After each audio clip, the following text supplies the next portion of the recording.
Hello, this is Dr. Bo Ellis, and I'm going to show you a real healthy way to make vegetable soup. And I'm going to talk to you a little bit about some nutrients, as well as cooking and things like that. I've already gotten started. Right now I'm going to make a potato, cabbage, radish, onion, carrots, and celery as far as the soup goes. And I'm going to make it more as naturally as I possibly can. If you're not going to eat something raw and you're going to cook it, you want to cook it the right way. And there's several things to look at for that. I'm going to get into that in just a minute, but before I do that, and since we're kind of on a timeline here, I've already got the potatoes in. I've got to get the cabbage in here pretty quickly as well, so let me just do that right now. I'm just breaking it up into little pieces. I've already washed everything except for a couple of radishes, which I'll show you what I do to wash those in just a second. So I'm just taking the cabbage, I'm just breaking it into a little bit smaller pieces. You don't have to, you can do whatever you want. You want to chop big pieces, you want to chop small pieces of all the things that you have. It's up to you. The bigger the pieces are, the longer it takes to cook. So I like to make things a little bit smaller, especially the potatoes. They take the longest to cook, so that's why they're in here first. Cabbage takes a little while as well, so that's going in second. The next thing I'm going to do after the cabbage is the radish, because they're dense and they take a little while to cook as well. I tend to do the potatoes first, and then after I wash everything anyway, and then chop and cook or prepare everything else individually, because they do take different times to cook. And that chopping, preparing time allows me just about enough time in between each one of these things to plan it out just right, so that everything cooks and is about the right softness at the end when I'm finished. I'm not sure how that's going to turn out today exactly, because I'm doing things a little bit differently, because I want to make sure that the video gets done a little bit quicker, because I probably spent half an hour, no, maybe not, maybe 15 minutes preparing the food, washing it, and so forth. So I'm going to take you over to the sink real quick, and I'm just going to show you how I wash most of the vegetables, and it's by hand, and it's pretty simple. I don't use any chemicals or disinfectants or anything like that. Let's see if you can see anything here or not, but anyway, here's the radishes. And so what I do is I just have a little bit of a bowl, and I put some water in it. And then I just grab them and I just rub them around in my hands in the water. And I don't take too long to do it. Grab the next two. I'll do the same thing, and basically I'm just rolling them around in my hands, my fingers. And then that's it. Shake them off a little bit. Bring them over to the cutting board, which is right there. And see if I can set this up again. Hopefully you can see pretty well from this spot. And then when I cut them, I just cut off the little, the little ends. And that goes for the carrots, the celery, everything else. I just take the knobs off.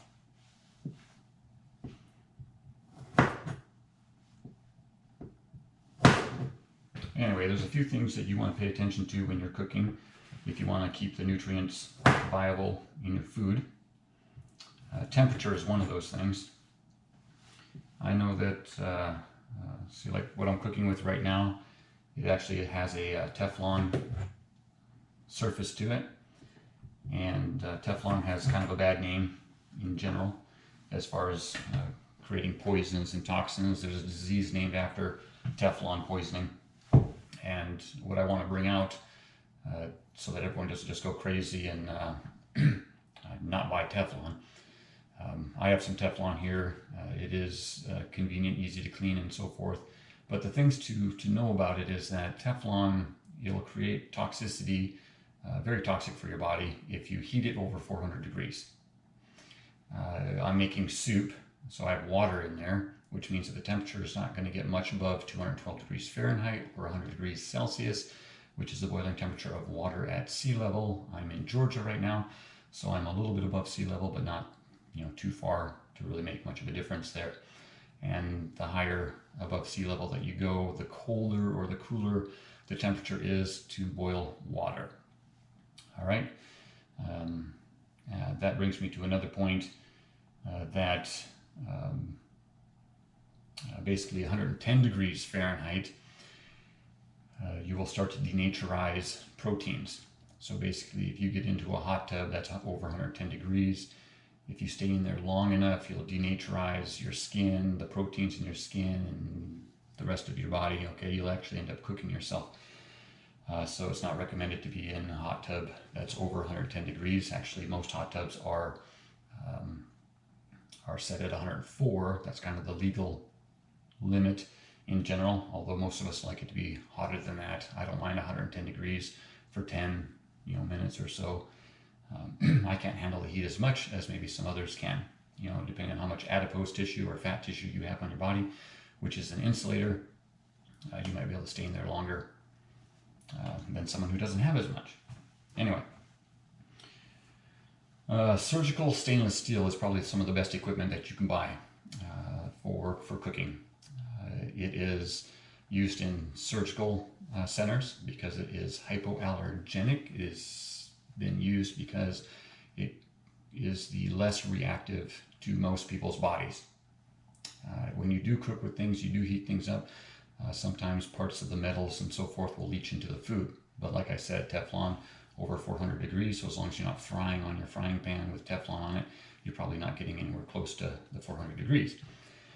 But that doesn't mean that you want to cook things for a real long time in different metal pots, because there is leaking or leaching that is taking place.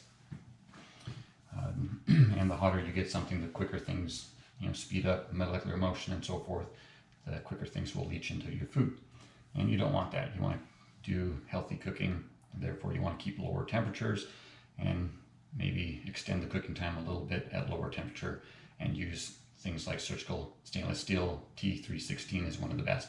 There are different types of surgical stainless steels, but that is one of the best ones. Anyway, so now I'm going to cut up some of these radishes, since I took the ends off, and just make them a little bit smaller, not too small because they're already fairly small. So just kind of bite size. It's important to note that the 6 different vegetables that I chose, you've got, I've got red potatoes, I've got cabbage, I've got these, red on the outside, radishes, and these different colors, they mean different things. Carrots are orange. I mean, they can be different colors. Typically in the United States, we have orange carrots, but there are different types of different colors and stuff, and the different colors tell you that there's different nutrients underneath the surface or within the skin. Now, that brings up another point. As far as the skin goes, some people will peel the skins off of potatoes. I don't do that. I just wash them. I keep the skins on because the majority, like 85% of the nutrients that is in a vegetable or a food, many times is just under the surface. And if you peel them, you're going to get rid of a lot of those nutrients, and you don't want to do that. You want to keep as much of it in the food as you can, because since 1936, it's been said that our soils have been depleted, and we no longer have good nutrients in the foods. And if there's, obviously if there's no nutrients in the soil, there's no nutrients in the foods. And maybe that's why our foods aren't as good as today as they used to be. But obviously there's still some nutrients in the foods, and if you let the land rest, because back then they weren't really letting the land rest and stuff, once every 7 years or so, and you'll deplete the soil if you keep growing stuff every year and pulling stuff out, unless you live near a mountainside where the water rushes off the mountain into a valley, where you get a lot of nutrients, minerals and stuff, so forth, from the mountain. So anyway, I'm going to throw this in the garbage. Carrots are next on my list, so I'll start cutting those. And as I said, the different colors mean different things. Red potatoes, the color red, there tends to be more B vitamins and so forth in the skins or near the surface. And with most of these foods, you're going to see, major minerals like calcium, magnesium, and most all these things, potassium. Vitamin C is very common. B vitamins are very common in general, but they're different amounts, and the different amounts will lead to the different colors in the vegetables. Red potatoes are very high in C, vitamin B vitamins, I should say, folate and so forth, and potassium. Let's see, the cabbage. The cabbage is mostly white. That's calcium, potassium, vitamin K, vitamin C. There's B vitamins and folate and stuff in cabbage as well. Manganese gives it a little bit of that green tint or color to it. Dark green leafy things have magnesium in them, or I'm sorry, manganese. Magnesium is more white. Let's see. Carrots, orange carrots anyway. That's due to the different carotenoids, carotene and so forth, produces that more orange, color. And of course, carotene in the body is processed or converted into vitamin A, which is very good for eyesight. And a whole bunch of other things. Vitamin A is an antioxidant. Carotenoids are antioxidant as well. Help fight free radical damage. Of course, every single one of these foods, does that to different degrees.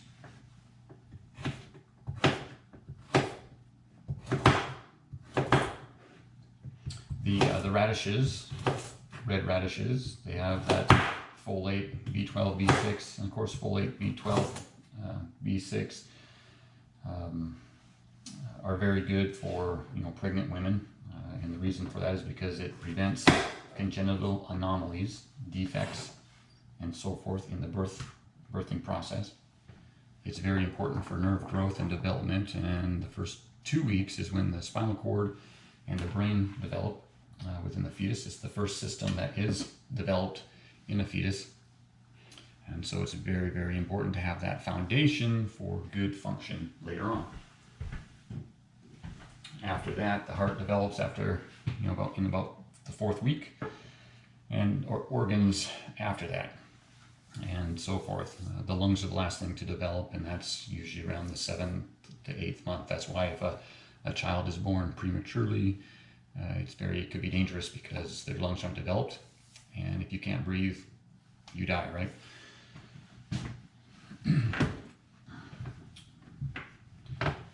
Let's see, onions. Onions I haven't gotten to just yet, but I might as well talk about them before I cut them up. They have a higher amount of sulfur in them, and sulfur, as some of you know that are into hot springs and so forth, is very healing to the body. Sulfur is used in multiple physiological processes.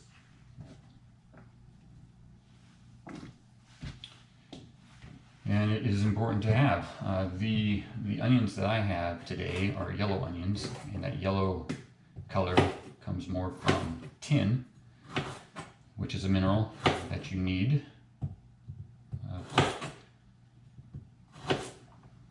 for growing hair and things like that. Let's see, what else we got? Celery over here too. I should say that with the onions, they have, like I said, a lot of sulfur. There's tin in there for a mineral, a lot of vitamin C, B vitamins again. One nice thing about onions that a lot of people don't know is that the fiber that's in it, it's water-soluble fiber, but it ends up helping to develop prebiotics in your intestines, so good bacteria and so forth.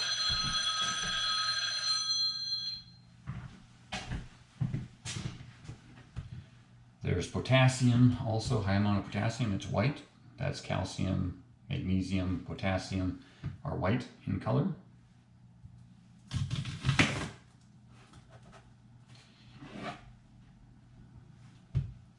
And I'm just going to try to chop these up real quick. Maybe not real quick. I'm not a professional chef or anything.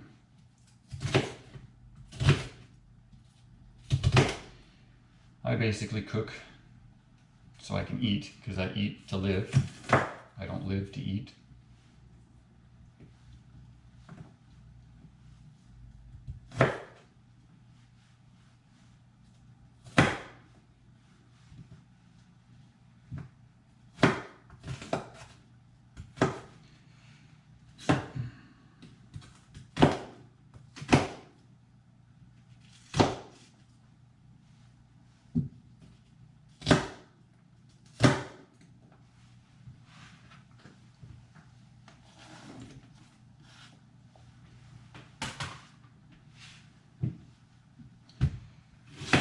One more onion to go.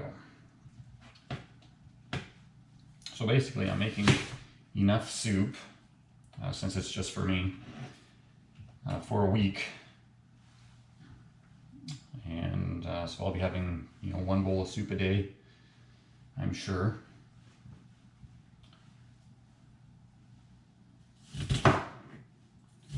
So I'll just stick it in the fridge, because a week is not that long to keep it. Sometimes with some foods I will freeze in little containers, so all I have to do is pull out a container during the week, and then I just heat that up in a pot again. So I don't put it in the microwave or anything. I don't want to destroy the food with different frequencies like microwaves. So I do it the old-fashioned way, and I stick it in a pot and I just heat it up. And that usually goes pretty quick. So.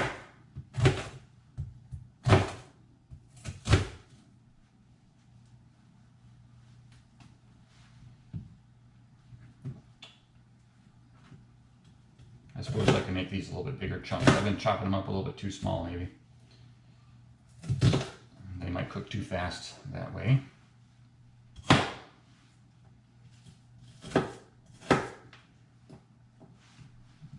Almost done with that, and then I've got to cut up the celery. So you can't see this right now, but the pot's getting pretty full. And I don't measure these things out like cups or anything like that. I just eyeball it and figure out how much I need pretty much to fill up the pot. You can, before you get started, if you want to, you can just take everything before you wash it or after you wash it. And then just pile it in, and then see how much is there. If you're not a good judgment of, spatial type things or sizes and so forth. Usually works out for me, so I don't have to worry about it too much. And it looks like today is going to work out perfectly.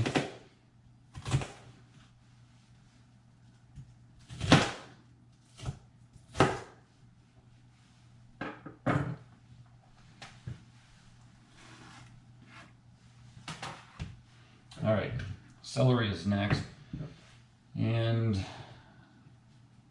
I haven't cut the ends off of these just yet, so I'm just going to do that now. I just chop them off. Celery, as you know, is green, so that means that there's some green minerals like manganese in there. It's not the only thing that is green. Copper, oxidated copper is green, but generally you don't want to have oxidated copper to eat it. That's like rust. It's like iron oxide. Anything that has oxide on it, if you're looking at vitamins and labels and things like that, anything that says oxide, it's rust. It's not exactly the best type of nutrient for you to get. Your body does not use that type of mineral very well. So you'll know that they're not very good vitamins if their ingredients is rust or oxide.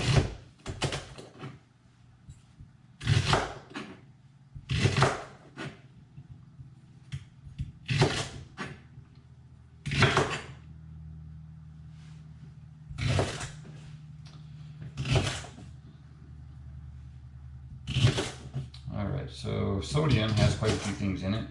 One nice thing about sodium that's different than some of these other vegetables is that it has insoluble fiber, which is great. We all need insoluble fiber because it's the insoluble fiber that carries toxins out of our colon.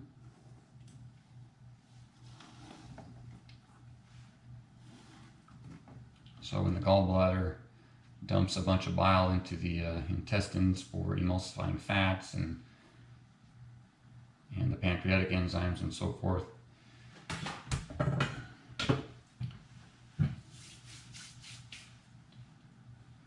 it helps to take the toxins from the bile, because that comes from the liver, and so that dumps into your upper intestines, your duodenum. That's just after the stomach. And so you don't want those poisons to be reabsorbed back into the body, and the only way that they're not going to get reabsorbed is if you have an insoluble fiber to hold on to them. And that could be psyllium husk. You can buy that and take that with your meals if you're not getting any insoluble fiber in your meals. That's a good way to do it. You know, I don't necessarily recommend eating peanut shells, but shells or coconut husk or the husk of some vegetables like corn husk. You're not probably going to eat that kind of stuff, but that is insoluble as well. But it wouldn't be so bad probably to eat. You would absorb those toxins. All right. So there we go. So I am done. And this is the top. I guess I could show you here. My hands are a little dirty. All right.